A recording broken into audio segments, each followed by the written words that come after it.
नारायणाने ब्रह्मदेवाला चतुर्श्लोकी भागवताचा उपदेश केला आणि ज्या वेळेला भागवताचा उपदेश केला असता ब्रह्मदेवाला सांगितलंय की तुम्ही आता सृष्टीचा विस्तार करा। ब्रह्मदेवाने सृष्टी विस्तार करत असताना पहिल्यांदा 4 ऋषींची निर्मिती केलेली आहे। सनत, सनातन, सनंदन आणि सनत कुमार या पृथ्वीवरचे पहिले जीव आहेत की जे ब्रह्मदेवाने निर्माण केलेले आहेत। नंतर ब्रह्मदेवाच्या भ्रूकुटीतून रुद्र भगवंताचा अवतार झाला। रुद्र भगवंताला सांगितलं सृष्टी विस्तार करा, तर रुद्र भगवंत त्या ठिकाणी पिशाच योनी, भूत वगैरे त्या ठिकाणी निर्माण करू लागले। रुद्र भगवंताला सांगितलं आता तुमची सृष्टी थांबवा। आता ब्रह्मदेवाने पुन्हा त्या ठिकाणी आपल्या मुखातून 10 ऋषी त्या ठिकाणी प्रकट केलेले आहेत। मरीची, अत्रि, अंगिरथ, पुलस्त्य, पुलह, पृथु, भृगु, वशिष्ठ, दक्ष आणि नारद हे 10 ऋषी ब्रह्मदेवाच्या मुखातून प्रकट झाले आणि ब्रह्मदेवाच्या वाणीपासून सरस्वती मातेची त्या ठिकाणी निर्मिती झाली आणि ब्रह्मदेवाच्या छायेपासून अर्थात सावलीपासून कर्दम ऋषीची निर्मिती झाली आणि त्या कर्दम ऋषींचा विवाह माता देवहूती सोबत त्या ठिकाणी झाला। कर्दम ऋषी भगवत चिंतनामध्ये व्यस्त राहत होते। कर्दमांनी सांगितलं मी विवाहच करणार नाही, पण भगवान परमात्म्याने साक्षात्कार दिला की कर्दमा, तुमच्या घरी मी स्वतः कपिल रूपाने अवतार घेणार आहे, त्याच्यासाठी तुम्हाला लग्न करावंच लागेल। लग्नाला नकार देत होते कर्दम ऋषी का? कारण जी शहाणी माणसं असतात ना, लक्ष देऊ नये का, जी शहाणी माणसं असतात ना ती पुन्हा पुन्हा घोड्यावर बसायच्या भानगडीत पडत नसतात। घोड्यावर बसणं कळलं? तुमच्या वेळेला होते का घोडे? हा, काय ध्यानात नाही बघ मला आता। कर्दम ऋषी हा मग लग्नच विचारते मी।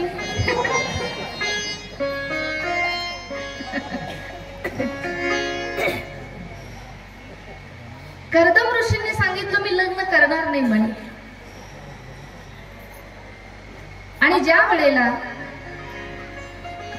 भगवान परमात्म्याने सांगितलं की मी तुमच्या घरी अवतार घेणार आहे, तुम्हाला लग्न करावं लागेल, मग कर्दमाने सांगितलं ठीक आहे मी लग्न करेल, पण एक पुत्र होईपर्यंत, भगवंताचा अवतार होईपर्यंतच मी संसार करेल, नंतर मी वानप्रस्थ आश्रम स्वीकारेल, भगवत चिंतनासाठी निघून जाईल। ठीक आहे म्हटले। लग्न झालं देवहूती आणि कर्दमांचं आणि ज्या वेळेला भगवान परमात्मा अवतार घेणार आहेत पण पहिल्यांदा भगवंत अवतार घेत नाहीये, तर त्या कर्दमांच्या घरी पहिल्यांदा 9 कन्यांचा जन्म होतो आणि नंतर भगवान परमात्म्याचा अवतार होतो। बघा, शास्त्राची सृष्टीची निर्मिती होत असतानाही भगवान परमात्म्याने स्वतः स्त्रियांना त्या ठिकाणी मान सन्मान दिलेला आहे। अगोदर स्त्रियांना त्या ठिकाणी समोर केलेलं आहे आणि आपल्या शेवता नगरीचेही मनापासून धन्यवाद आहेत बरं का, कारण हे दिवसभराचं हे जे व्यासपीठ आहे अनेक वर्षापासून तुम्ही महिलांकडे हे व्यासपीठ दिलेलं आहे, त्याबद्दल सर्व ग्रामस्थ मंडळ आणि ज्यांचं सुंदर असं मार्गदर्शन आपल्या सप्ताहासाठी लाभलेलं आहे। अनेक वर्षापासून, मला वाटतं 2005-06 पासून ज्यांचं मार्गदर्शन आपल्या सप्ताहाला आहे, असे महाराष्ट्रातील ख्यातनाम कीर्तनकार अगदी आमच्यासारख्या अगदी लहान महाराजांनाही सोबत घेऊन चालतात आणि अगदी लहान महाराजांना सुद्धा ते मोठं करण्याचा प्रयत्न करतात। कारण एक गोष्ट सांगेल मी तुम्हाला, खरा मोठा माणूस कोण असतो? मोठं कोणाला म्हणावं? जो स्वतःलाच मोठं म्हणून घेतो तो माणूस कधी मोठा नसतो। मोठ्या माणसाचं मोठेपण तेव्हा सिद्ध होतं की कधीतरी त्या मोठ्या माणसानं लहान माणसांमध्ये येऊन बसलं पाहिजे, कधीतरी आमच्यासारख्या लहान माणसांनाही सोबत घेऊन चाललं पाहिजे। खऱ्या अर्थाने ती व्यक्ती मोठी असते।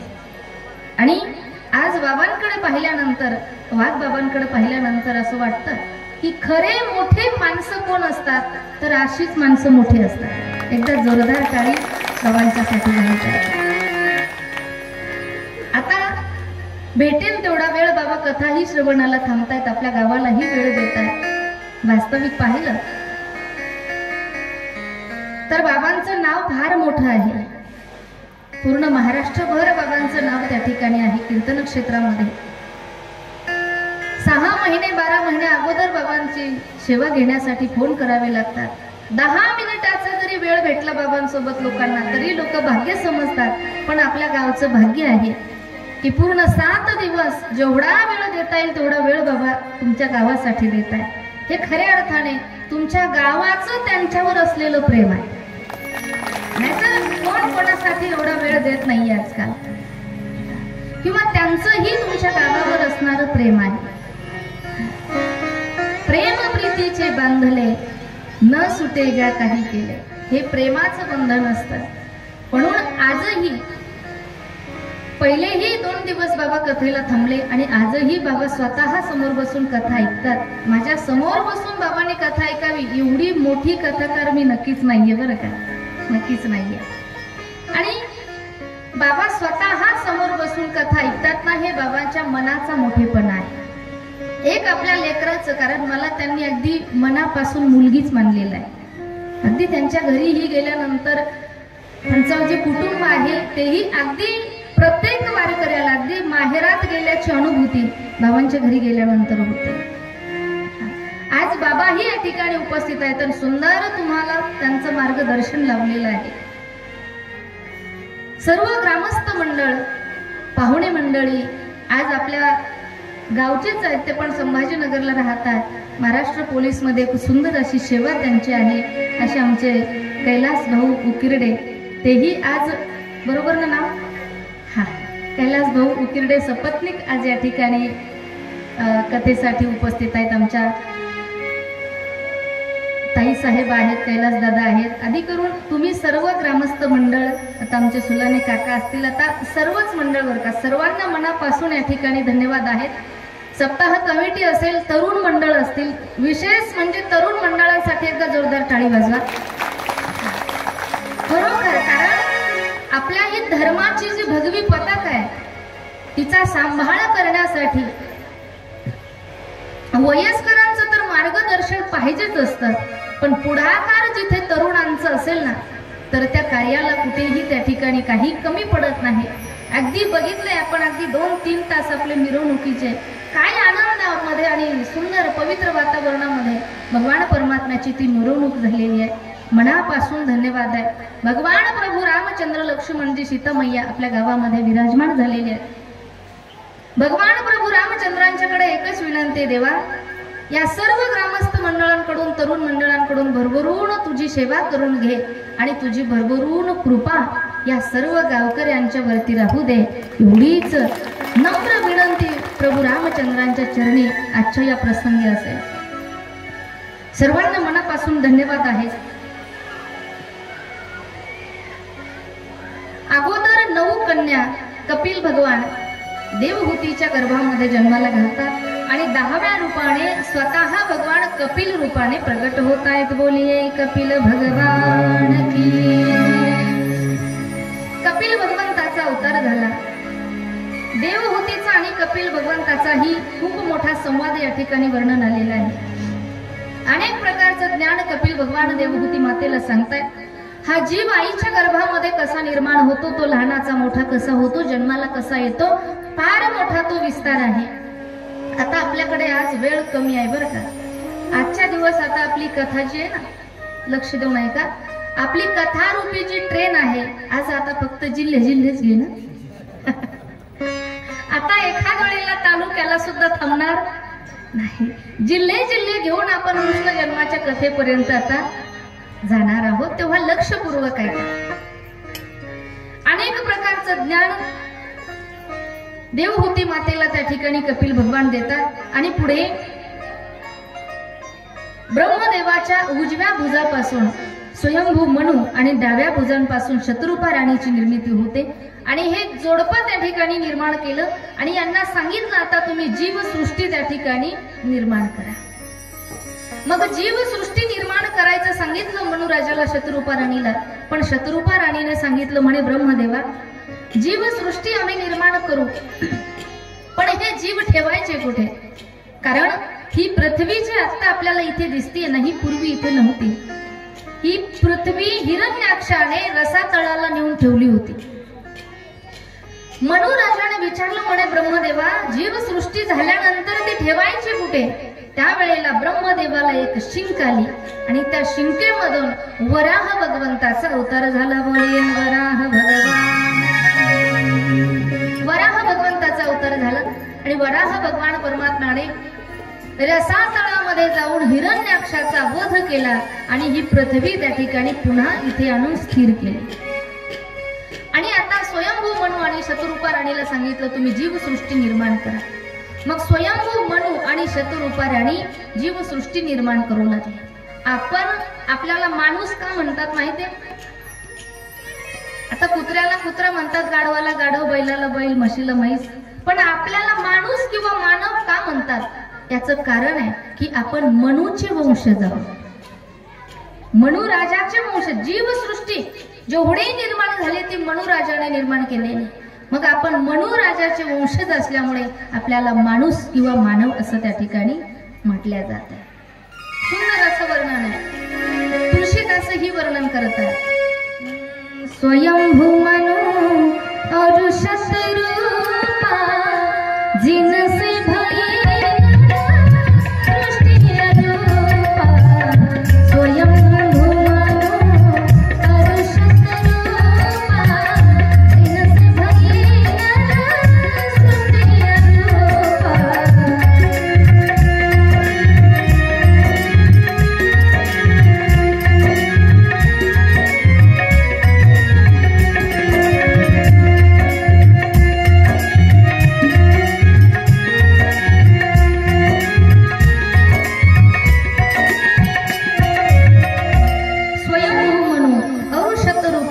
जिनसे भये सृष्टि रूपा. सृष्टी आरोपा.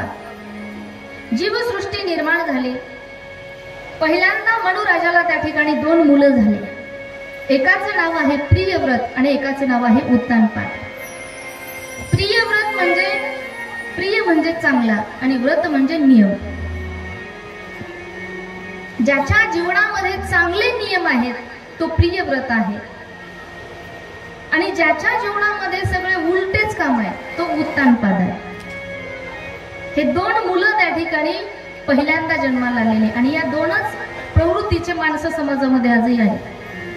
एक माणूस असा आहे की जो चांगला नियमाने वागणार आहे, धर्माने आचरण करणार आहे आणि दुसरा असा असतो की जो अधर्माने वागणारा. मग एक प्रियव्रत आहे आणि एक उत्तानपाद आहे. प्रियव्रत म्हणजे चांगलं वागणारा आणि उत्तानपाद म्हणजे उलटे काम करणारा. आता आपण कोणत्या कॅटेगरीमध्ये बसतोय हे आपण आपलं ठरवायचं बरं का. शक्यतो आपण उत्तानपादाच्याच लाईनीला आहे. कशावरून सांगेल मी तुम्हाला. मला सांगा, आता ज्या वेळेला आपल्या मुलाचं लग्न होतं, झाले ना, काहींची झाली असेल काहींची राहिली असेल. उदाहरणार्थ जेव्हा तुमच्या मुलाचं लग्न झालं तर ती परक्याची मुलगी सून म्हणून कुणाच्या घरी येते? लोकाच्या आपल्या. बोला चला ना.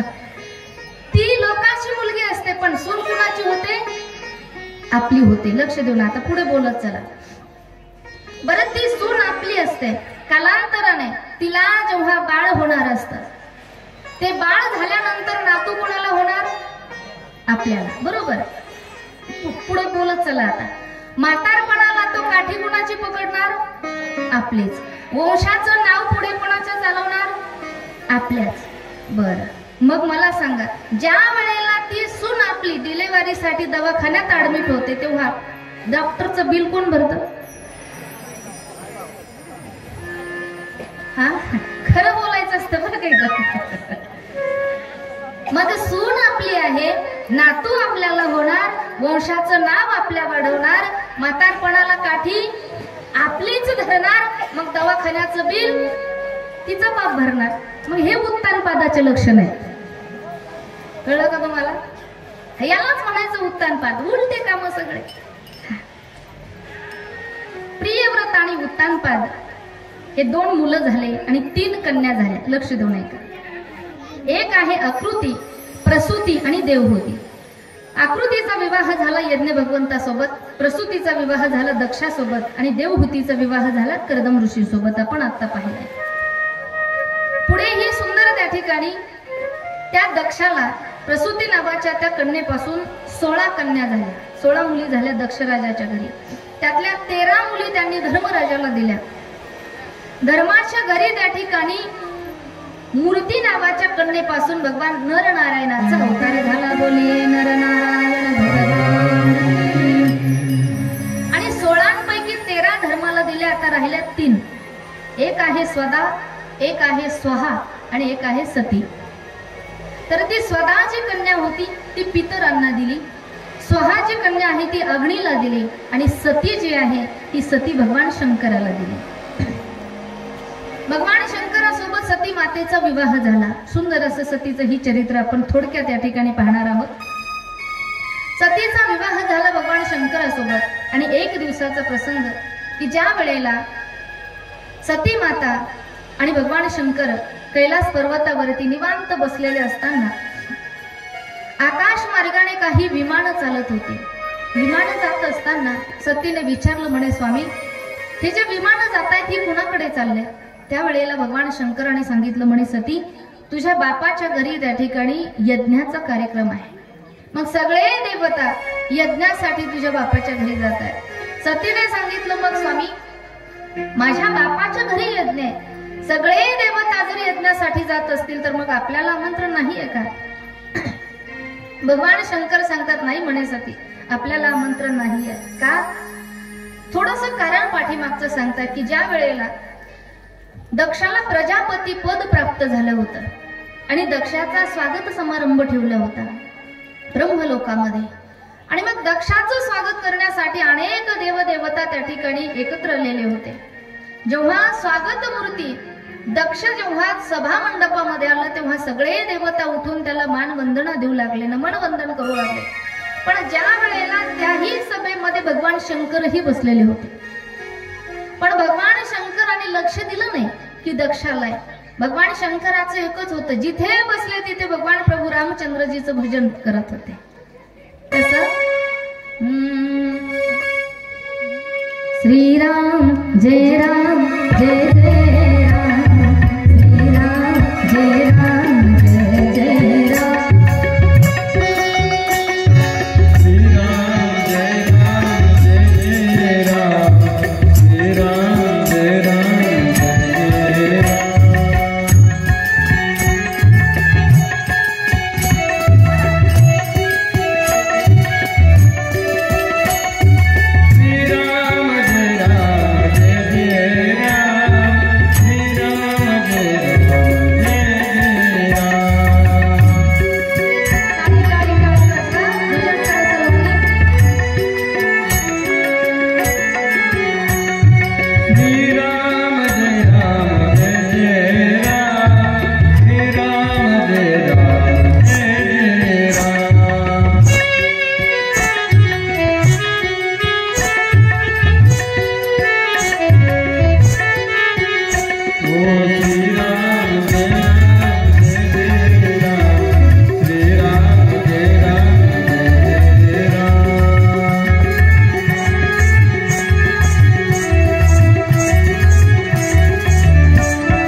कृष्णाचं भजन करत आहे आणि रामप्रभू महादेवाची पूजा करत आहे. भजन करी महादेव राम पूजी सदाशिव. हे दोघंही एकमेकांची पूजा करतात, पण आजही माणसं भांडणं करतात. जे विष्णूचे भक्त आहेत ते शिवजीला मानत नाहीत आणि जे शिवजींचे भक्त आहेत ते विष्णूला मानत नाहीत. पण भगवान